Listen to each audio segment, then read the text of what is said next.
Welcome to another fascinating episode of Psych with Sigmund, where we delve into the intricacies of the human mind and explore the concepts that shape our thoughts, emotions, and behaviors.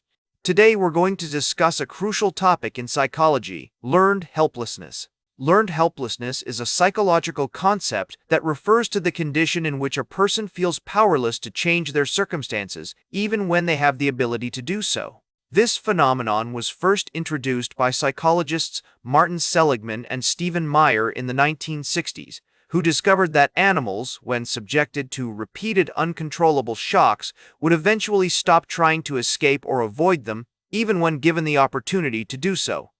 The theoretical background of learned helplessness is rooted in several major psychological theories.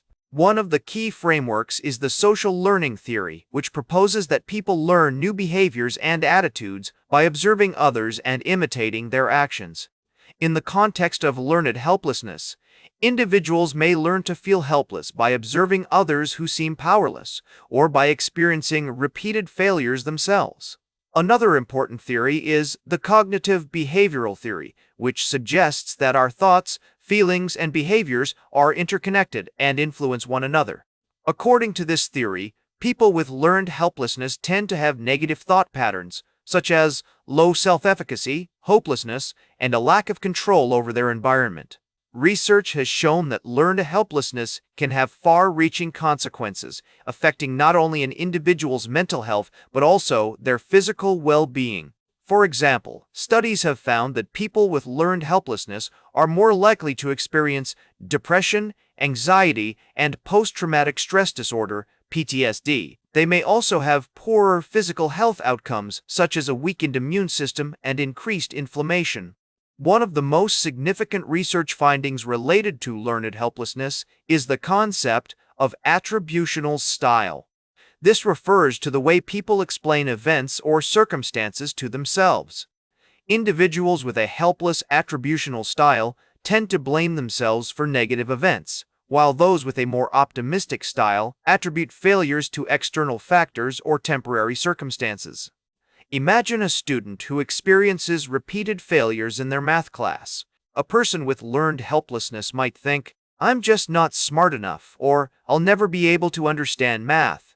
In contrast, someone with a more optimistic attributional style might say, "I didn't study hard enough for this test," or "I need to find a different way of learning math." In addition to individual differences in attributional style, research has also explored the role of environmental factors in shaping learned helplessness.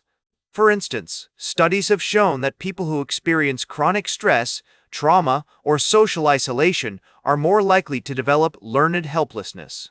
Recognizing the signs of learned helplessness, such as feelings of powerlessness, hopelessness, or a lack of control, can empower us to take action and regain control over our circumstances. For example, if you're feeling stuck in a dead-end job or struggling with a difficult relationship, acknowledging your sense of helplessness can be the first step towards making positive changes. Therapeutic approaches like cognitive behavioral therapy, CBT, and empowerment-based interventions can help individuals overcome learned helplessness by challenging negative thought patterns and fostering a sense of self-efficacy.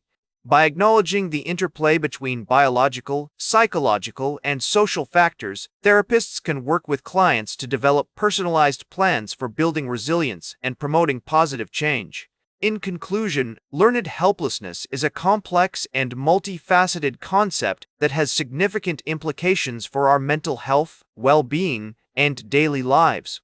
By understanding the theoretical background, research findings, and real-world applications of this concept, we can take steps to break free from its constraints and cultivate a more empowered, hopeful mindset. By promoting social justice, reducing inequality, and fostering supportive environments, we can work together to prevent the development of learned helplessness and promote resilience in ourselves and others. Remember to like, share, and subscribe, and until next time, may your ego find balance between pleasure and reality.